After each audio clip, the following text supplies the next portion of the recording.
Welcome back. This is the second and final part of a series of videos that go over the differences of Eastern and Western storytelling. If you haven't seen the first part, then I would highly recommend going and watching it before you watch this one. It's only a few things, but I do reference some shows and other points that I mentioned in the previous video, and also I personally think I went over some pretty interesting stuff, so I would recommend watching it regardless. Now, let's just get right into it. To start, something I briefly brought up in part 1 is the hero's journey, also known as the monomyth. This is a very popular story structure analyzed when looking at Greek myths, and its traits can be seen throughout many stories. Analyzed and popularized by John Campbell, the thought behind the monomyth is that all myths follow the same structure. The hero's journey, which follows the rough structure of hero goes on journey, hero is victorious, and hero returns home changed and better. Getting more into the specifics, the hero's journey has 12 stages across 3 acts. It starts off in the ordinary world, which is the life and world the hero lives in before any of the adventure starts,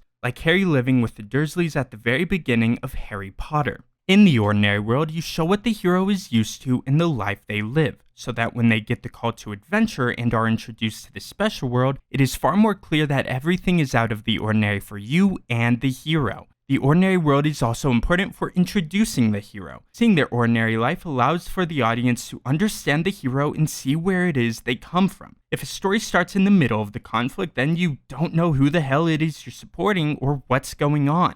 Another little touch you might add to the ordinary world is showing the hero's discontent for the life they live, like showing how awful Harry's life was with the Dursleys. The ordinary world might also create some foreshadowing by showing us what the hero wants. The ordinary world is essential for getting to know your character. We need to know what's up with our hero if we want to be able to sympathize and believe in them. Whilst introducing the state the hero is in, it may also be wise to show the state the world is in while you're at it. Good introductions to the world, the characters, and their plights are the groundwork that is essential to making a good story. The next stage is the call to adventure. In this stage, the hero receives a call to leave the ordinary world and begin their journey. This can come in the form of a conflict or problem, or it can also come as someone introducing the call to the hero, like Hagrid telling Harry he is a wizard. The call may also introduce the central conflict, which is yet another thing I will get into later. The call is another essential part to a story. Without it, your hero won't be able to enter the special world and advance the plot. The third stage is the refusal of the call. In this stage, the hero initially refuses the call to adventure. I wouldn't say this stage is essential, but it certainly adds a lot. It shows the hero's uncertainty, and it can create tension and foreshadow danger if one of the reasons the hero refuses is because it seems too dangerous. And while it is an essential, without it you may run into issues of not creating empathy for your character. For most people, if you were to receive a call to adventure, it would be scary and change your entire life. If you have a hero without any fear or hesitation, it may make them feel like they aren't real, which breaks immersion. Fourth stage, meeting the mentor. Also, I didn't mention this earlier, but the stages don't have to happen in exactly the order I am giving. A mentor can be the one to initiate the call to adventure, for example, which would of course require them to be introduced first. Anyways, meeting the mentor is very important. The mentor is someone who gives advice, wisdom, or maybe even some items to help the hero on their journey. The mentor could also fill a parental role with the hero, which creates a strong bond between the two. This would create more empathy and tragedy when the mentor eventually dies. Now, the mentor dying isn't a requirement per se, but it is a very common trope and there is a reason for that. The mentor guides the hero, gives them confidence, and is a very important reason for the hero's success early on. When the mentor dies, the hero then has to learn to live without such an integral piece of help, both emotionally and physically. It is very important for the hero to develop and not be reliant off of the help from the mentor, like how it is important for us all to learn and grow and eventually leave our parents' sides to find our own way. Yup, very important. Moving on, we have the fifth stage, crossing the threshold. This is where the hero begins to leave the ordinary world and enter the special world. It's important to note that this doesn't need to be a mystical world full of magic or whatever. It just has to be different than what our hero is used to, like a normal businessman getting caught up in a homicide investigation. This signals the start of the hero's arc of becoming better, of learning and growing. Stage 6. Tests, allies, and enemies. The tests are the mini conflicts that may or may not tie into the main conflict. These tests are important for developing your hero and showing how they act in different situations, which is something that is very important. How your character acts needs to be established and consistent, unless of course they have development and growth. Probably the most important thing to note for these tests though is that they need to serve a purpose. You should never just add them to fill in dead space with some action. They need to show or develop the character and or develop the plot. Allies is not something I really need to get into. I think my whole section about Nakam and all of that in the previous episode adequately goes over everything. Enemies are usually attached to the tests, whether they are initiating those tests or are a part of them. You can have your big main bad guy, but you can also have many smaller bad guys the hero contends with throughout the story. These enemies act as a roadblock, stopping the hero from getting what they want, and I would say it is usually best if the conflict with these enemies facilitates learning and growth for the hero. Next, we have the 7th stage, the approach to the innermost cave. This is where the hero faces their greatest fears and conflicts. The innermost cave is the centerpiece of the conflict of the story. Let me explain. It can be something physical, like the evil lair of the villain who stole the moon from the one who stole the moon. It can be the puzzle dungeon, holding the all-powerful Philosopher's Stone that 11-year-olds can get through, or it can be something emotional instead of physical, like all the feelings going into a big fight. This is, however, just the approach to the innermost cave. It is shortly before they enter where they can catch their breath and prepare for the final conflict of the story. Here is where you ramp up the tension and anticipation. Stage 8, the ordeal. This is what everything has been building up to. It is the greatest challenge that the hero must overcome. A battle of life and death, good versus evil, the battle to end all battles. Hold on, it's just the midpoint? Okay, so in the monomyth, after the whole ordeal, there's the road back, then they reach the climax. But call me crazy, I don't think that works as well as it could. For me, it just ruins the flow of the story, like in Star Wars A New Hope. And it's the gang being sucked up by the Death Star would be the innermost cave.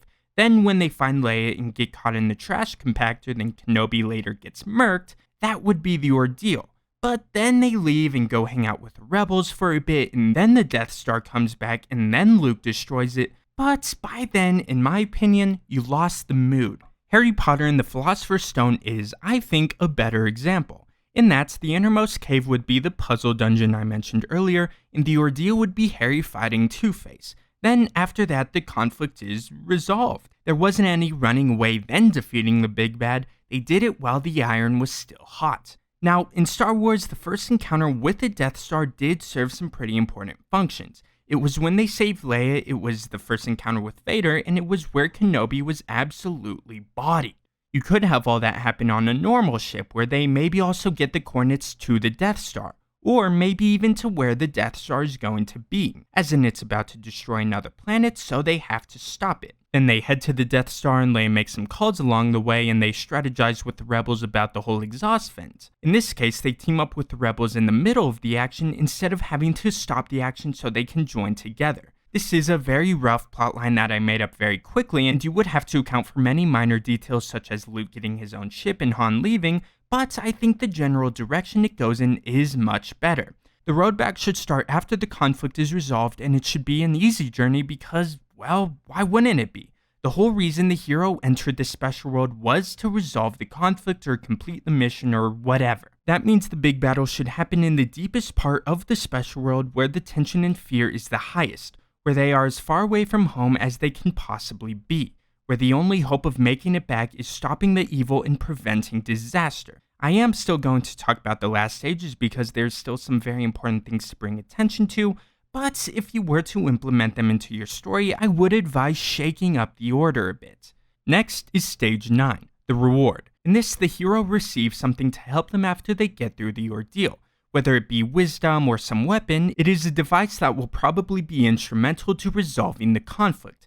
Now we have the road back. The hero starts heading back to the ordinary world, but the conflict is not yet over, unfortunately. The point of the stage is to show the light at the end of the tunnel before the big conflict, which I suppose has merit, but I still think that if you want to show the light at the end of the tunnel, there's a better way of doing it. A way I can't be bothered to think about at the moment, but probably easy to find out.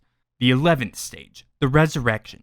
This is where the climax would be in a traditional hero's journey. Here, the hero is resurrected, and if you were to take just one thing from the monomyth, I would actually want it to be this, despite my little tirade about the ordeal earlier. The resurrection is the hero being changed for the better. In the beginning, we may have seen someone who is perhaps timid and afraid, but over the course of their journey, they learned how to be courageous and face their fears, which is what allows them to defeat the bad guy, which is what I think storytelling is all about. The greatest stories are ones where you go on a journey with your characters, and you watch them learn and grow and become better. That is why the last season of Game of Thrones is just so awful. All of these different characters completely forgot what it is they were learning throughout the show, and they reverted to who they were at the very beginning.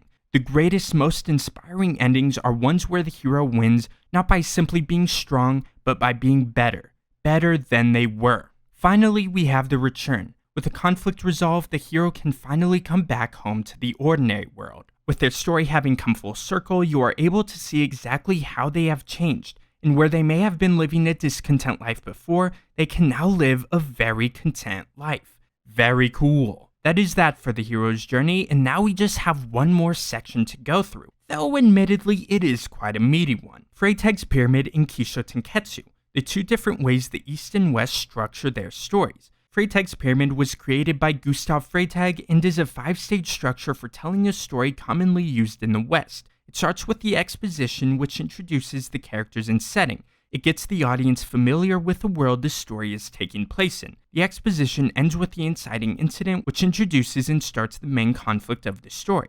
The second stage is the rising action. In it, the tension continuously increases until we reach the third stage, the climax. The climax is the part with the greatest tension and is likely the final battle against the big bad. There's then the falling action, which shows the aftermath of the climax. Finally, there's the resolution, aka denouement. This is the end of the story. For the East, there's Kisho Tenketsu. This is a 4-stage structure. Ki is the introduction, which introduces the characters and setting. Sho is the development, which develops what we learned in Ki. This allows us to get to know the characters and world more. Ten is the twist, which is an unexpected turn or development in the story. Finally, Ketsu is the conclusion.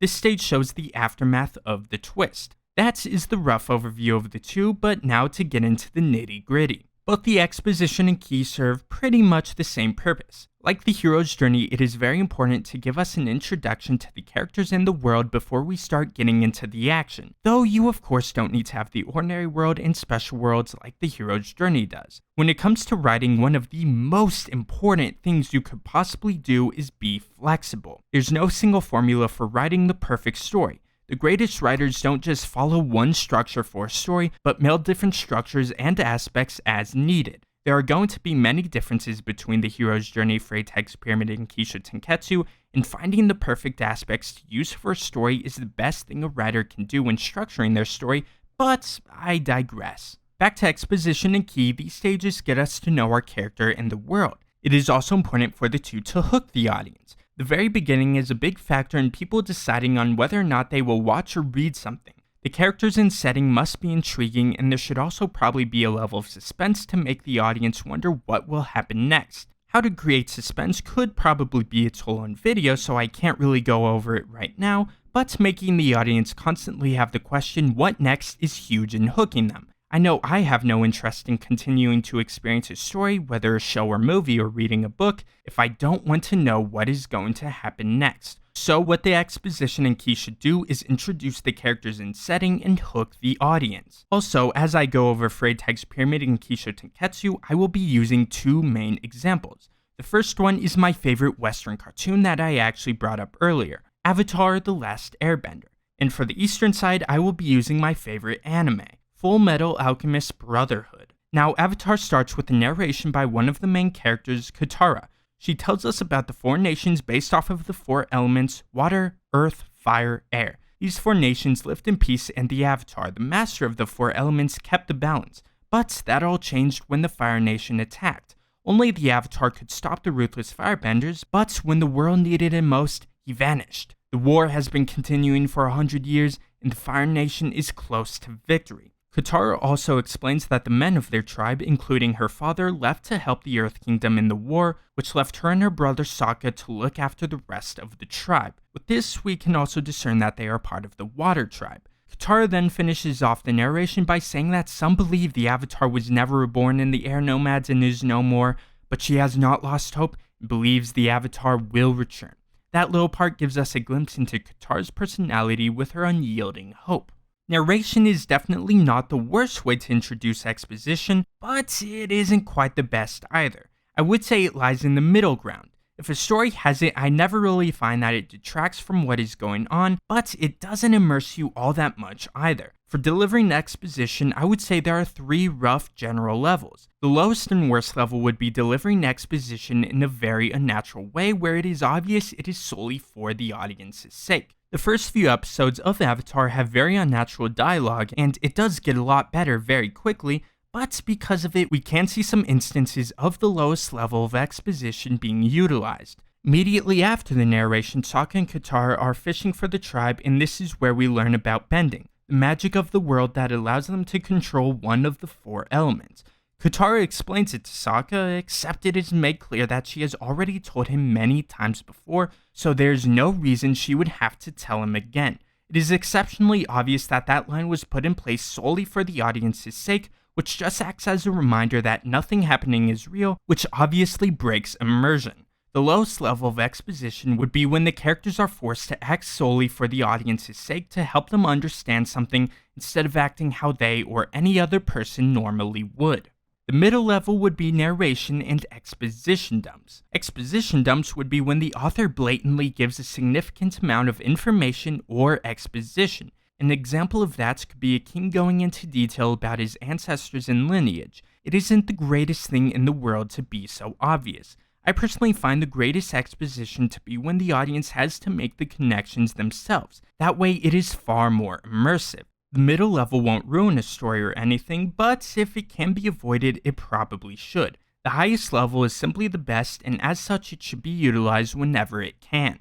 And that brings us to the highest level. That would be introducing the exposition in a completely natural way, and as I mentioned 5 seconds ago, ideally will also force the audience to make the final connections for themselves. An example of that may be having a character with extreme anger issues, but instead of just saying, yo, that dude gets angry, show them get angry. That way it is completely natural because that is how their character is and it is how you would expect them to act, and the audience is allowed to think and recognize that character's issues, which is just so much more immersive and involved. I think you probably get the gist of it now, so time to finish off the exposition of Avatar, then get into Full Metal Alchemist.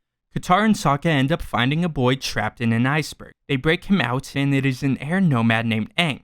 They don't find this out until a bit later, but perhaps not too shockingly, he is the Avatar who was gone for 100 years. Aang goes with Sokka and Katara back to their tribe, where he gets to know the two a bit more, and we get to learn more about all of their personalities. Aang learns about the war that has been going on, which consequently also leads him to learn that he was stuck in that iceberg for 100 years. Zuko, who you should all know and love from part 1, then captures Aang, though only temporarily. That is the gist, so we can now get into Full Metal Alchemist Brotherhood. Now, the very first episode of the anime is actually a filler episode, as in it isn't necessary to the plot. It was made up entirely by the people who made the anime instead of it being adapted from the manga, the source material of the show. Because of that, it makes some complications with the order of things between the manga and anime, so I will be focusing on the manga, though everything that happens in it also happens in the anime, just in a slightly different order. It starts off with a pair of brothers, Edward and Alphonse Elric, or Ed and Al for short,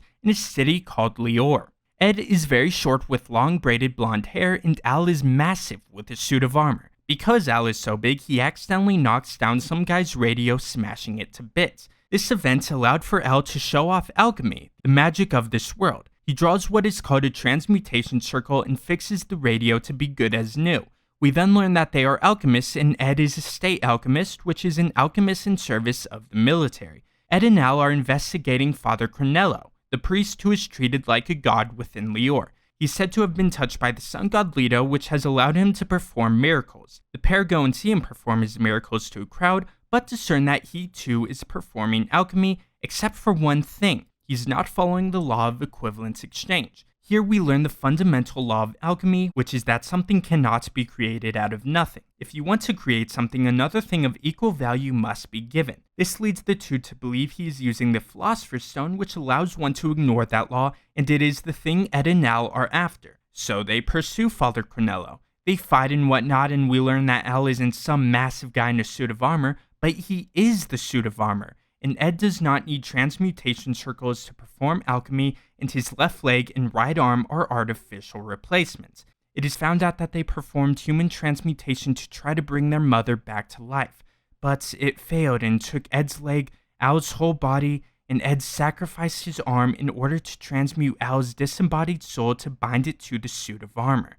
How peachy is that? We learn that their main goal is to return their bodies to how they once were, but in order to do that, they need the Philosopher's Stone. So Ed beats Cornello, but the Philosopher's Stone he was using ended up breaking, which it should not have been able to do, so Ed chalked it up to being a fake. Very much like Avatar and Exposition, this beginning part got us to learn about the world and our characters. I'd say the highest level of exposition was mostly used to do that. We learned about alchemy, how people think of state alchemists, the laws of equivalent exchange, and the different personalities and quirks of the different characters, and much more. Now though, we start to see some deviations between Freytag's Pyramid and Kisho Tenketsu. There's the inciting incident, which sparks the central conflict. This is the conflict that is the big main problem of our story. It's what drives the plot and pushes our characters. I will go into more detail about this in a bit because this little difference has big implications. But within Avatar, the inciting incident would be Aang finding out about the war and Zuko capturing him. This introduces the big problem that Aang has to solve, and it shows that the Fire Nation is serious about getting him.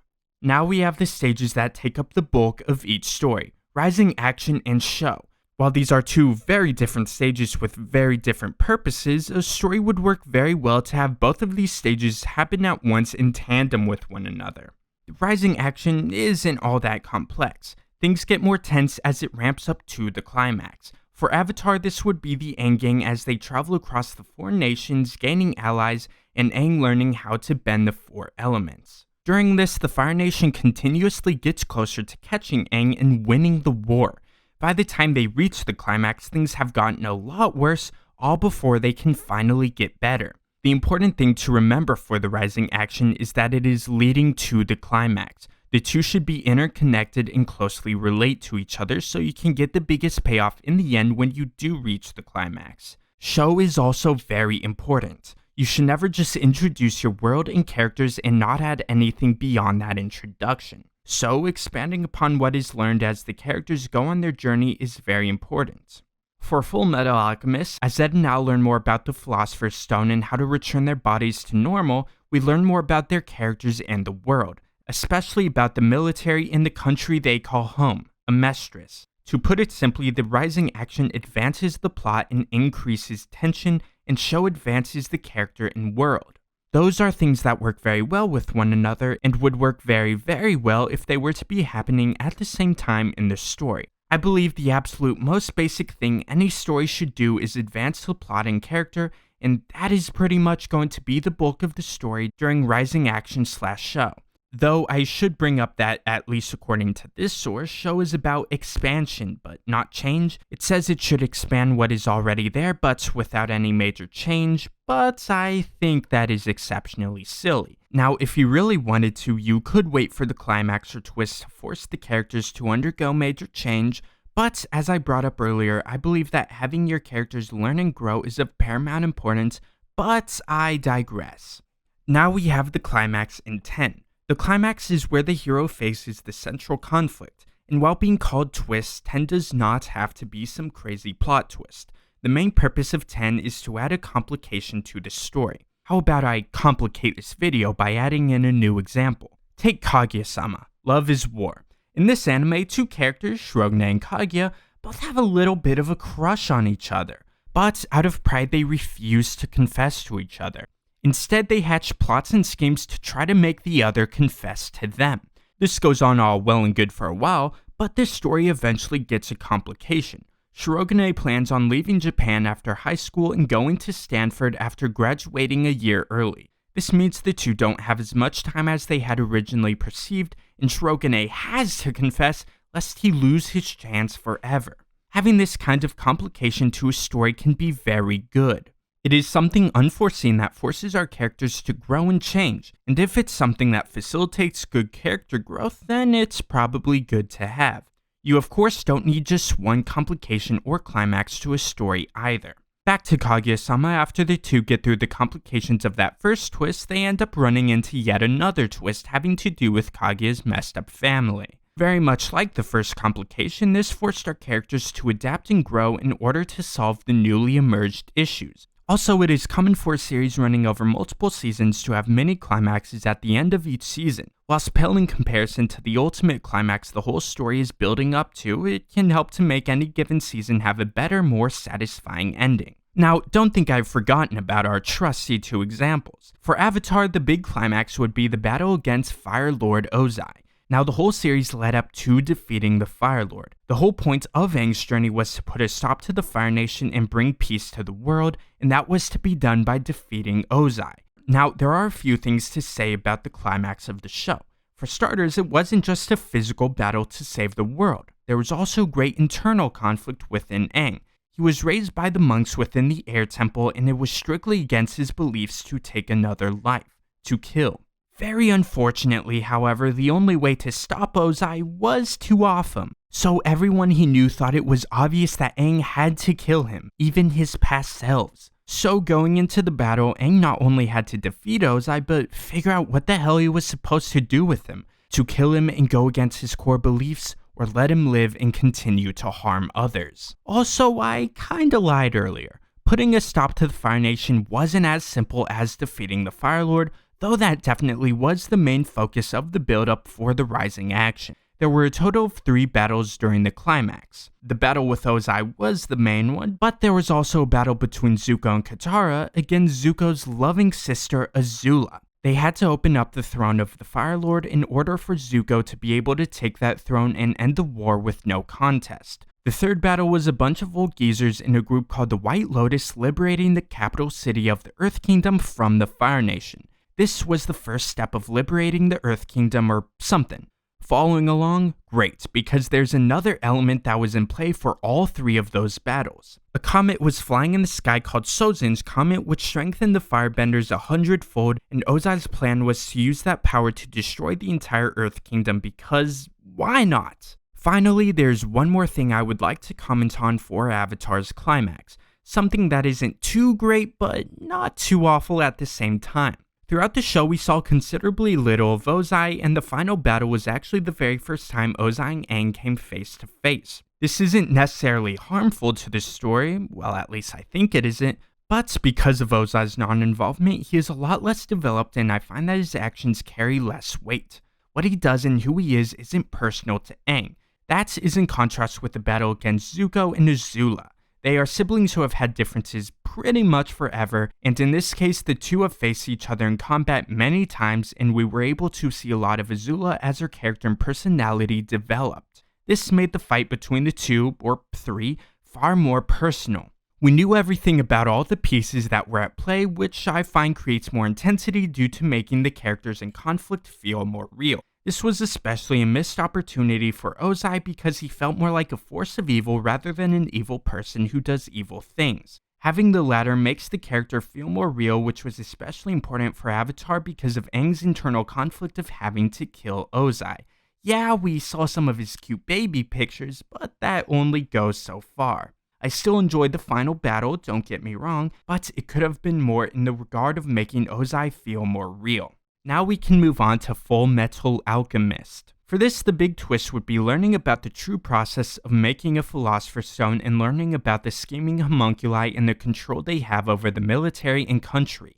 All of this made it extremely difficult for Ed and Al to return their bodies to normal. Using a Philosopher's Stone was out of the question, and there were the homunculi hurting and killing a lot of people and planning on hurting and killing even more for unknown purposes. And on top of that, Ed and Al were considered sacrifices by the homunculi, whatever that means. In the beginning, their journey was fairly straightforward. They just had to find the Philosopher's Stone and all of their problems would be solved. But all of the secrets that came to light forced a drastic change in plans. The complication not only forced the characters to adapt, but much like the inciting incident, it also introduced this central conflict. Having a central conflict and a completely separate goal that has nothing to do with that conflict is a problem that I see in a lot of Eastern stories that I will get into more detail for soon, but Fullmetal Alchemist doesn't do too bad of a job with balancing the two. The central conflict becomes the greater focus of the story, but Ed and Al are still trying to get their bodies back. The two goals do interconnect at times, but it can be a bit of a messy balancing act when the two are not inherently connected to one another. Finally, to finish up, there's the Falling Action, Resolution, and Ketsu, which all also serve pretty much the same purpose, to show the aftermath of the climax/twist. This is definitely not the most talked about part of a story, but it is still very important, because if you fail, even if you had the greatest climax in history, you risk leaving a bad taste in the audience's mouth. It should hopefully show how our hero's life is better and more peaceful, because tragedies suck, and I will die on that hill. For Avatar, the Falling Action would begin immediately after Ozai is defeated. Aang fixes the damage Ozai caused, and we see the immediate effects of his defeat. We then skip time to see a far more peaceful world, with Zuko being crowned as Fire Lord with Aang by his side, the two ready to work together to fix all the wrongs the Fire Nation has caused. The characters can now live peacefully, and you finally see the relationship everyone was hoping for to blossom. How awesome is that? For Fullmetal Alchemist, Ketsu would start with final transmutation. Very much like Avatar, we get to see a time skip where our characters get to live better lives, and we also get to see the relationship everyone was hoping for blossom. Ed and Al were able to accomplish their goals, and they set out to make the world a better place. Also awesome. Now I can finally jump into conflict. Possibly the biggest difference between the Eastern and Western structures is the presence of central conflict. Freytag's pyramid is reliant off of it. You cannot have a story using this structure without that central problem the heroes must solve. Keisho Tenketsu, on the other hand, can have it, but it does not need it. As I touched on earlier, for Freytag's pyramid, the central conflict is introduced with the inciting incident. The main problem of the story is introduced, and it is something that the main character absolutely has to solve lest they face great ruin. The rising action builds up to the climax, which is the main character solving that central conflict. Without the inciting incident, the hero would have no motive to go on a journey and no problem to solve. With Keisho Tenketsu, you can see many stories that may have problems that need to be solved, but none of those problems are really central to the plot. Having this structure that does not need central conflict can explain the large amount of slice-of-life anime. In this genre of anime, it is pretty much just people living their lives. There may be problems they have to solve and certain things the characters desire, but those are usually pretty normal problems and desires, and the entire point of the plot is by no means to solve those problems. For example, you could have a story about a high school student. Japan really likes stories about high schoolers who doesn't really have any friends. As the story goes on, we learn more about the main character, their family, the school they go to, etc. Then suddenly there's a school-wide festival. Japan really likes their school festivals. And in order to prepare for it, all of the students have to get into groups to work on various tasks. The main character is forced into a group with someone who's very kind and lively, and they and the main character get along very well. In the beginning, the main character just assumes that they are being nice to him and wouldn't be interested in friendship, and perhaps this mindset is because of some unfortunate event of their past that is explained earlier. The kind and lively person learns of this and gets upset because, it turns out they already considered them to be friends. The school festival then goes off without a hitch, and the main character finally has a friend. On the surface, lacking friends may look like a central problem, but while unfortunate, it wasn't essential to the plot for the main character to make friends, and he wasn't even trying to make friends to begin with. It kinda just happened. And it becomes very clear that this issue is not central to the story when you realize that most stories would not end there. The main character now has a friend. What's that like? Do they make more friends? What does their new life look like? If it were central to the story, then the story would end after a friend has been made. But making friends was never the point of the story. The point is to show the life of the main character. They will likely run into many more problems and issues, but none of them would count as a central conflict. Also, while it is always highly recommended to have really good character in your story, if there is no central conflict, then having really good character becomes absolutely essential. If you take away one element of your story, then you will need the other elements to pick up the slack. But if you do want to have a central conflict, then I would recommend looking more so towards Freytag's Pyramid. It is built for central conflict, and as such, that conflict truly is central to the story. A big way this can be seen is in the characters' motivations. And with this, we are now at the final part for the final part. Something I've been teasing since part 1, the characters' different motivations. For the West, you can see a lot of what I like to call central motivations, or motivations that are central to the story. In Freytag's Pyramid, it is common to see the main character get dragged into the story through the inciting incident, such as how Aang had to suddenly fight and defend himself and others from the Fire Nation. The main character's motivation and goal then becomes resolving the central conflict. They may, of course, have some other desires, but from the beginning, their big main goal that drives and pushes them is resolving that conflict, which greatly helps with the build-up to the climax, which in the end gives the climax a more satisfying resolution. With Kisha Tenketsu, however, even if there is a central conflict present in the story, it usually isn't the main character's main goal to resolve that conflict. They obviously want to resolve it, don't get me wrong, but it isn't the main factor that pushes them, and it isn't what started their journey to begin with. Instead, we tend to see a lot of loose, rough motivations such as being Hokage, being the Wizard King, being the Pirate King, or perhaps even leading people to a good death, whatever that means. Whether they succeed or fail, it doesn't have all that much of an impact on the story.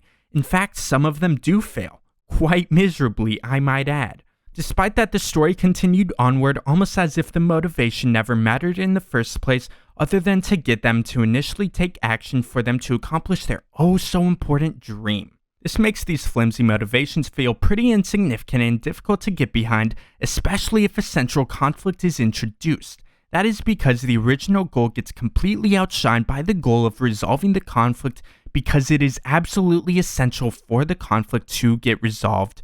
But many times the original goal is still treated like the main driving factor.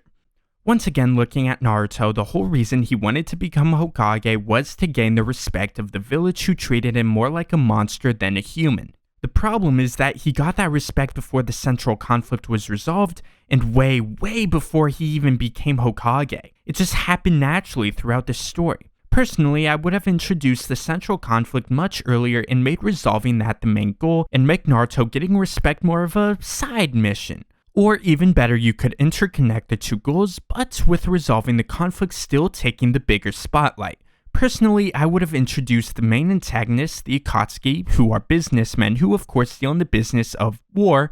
I would have introduced them much earlier on in the story. They would go after Naruto for the same reasons as in the original story, except because Naruto has no allies and is hated by the village earlier on, it is of much more importance for him to make some friends because without any, it would be incredibly difficult to defend from the Akatsuki, let alone go on the offense against them. Now, I wouldn't make it so that the village does defend him, but because he is so hated and the soldiers defending him have no personal attachments with him, the defense the village offers would be pretty flimsy.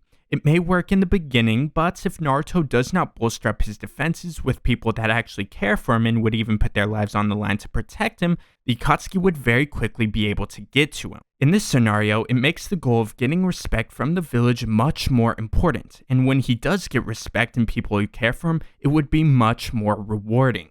Another thing to note is that simply wanting to kill the guy who wants to kill everyone else isn't too superb of a motivation either, but probably not the make or break point of a story. Ideally, the goal would be more personal to the main character, creating a bigger attachment to it. I think what I mentioned just earlier about having a separate goal that ties into resolving the central conflict can be a very solid way to make the motivation more personal. But to wrap it up, the character's motivation is incredibly important. Throughout most stories, the main character has to go way out of their comfort zone and do things that either risk their life or livelihood. As such, their motivation must be strong. Whatever it is that they want or are working towards, it must be important and mean something.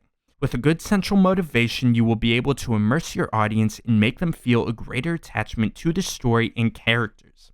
Oh, that was way longer than 20 minutes. Anyways, all in all, there are many differences between Eastern and Western storytelling. Both do certain things better than the others, so it'd be pretty cool to utilize the techniques from both regions. Also, if you just listen to me talk for like an hour or however long this turns up, then you gotta subscribe.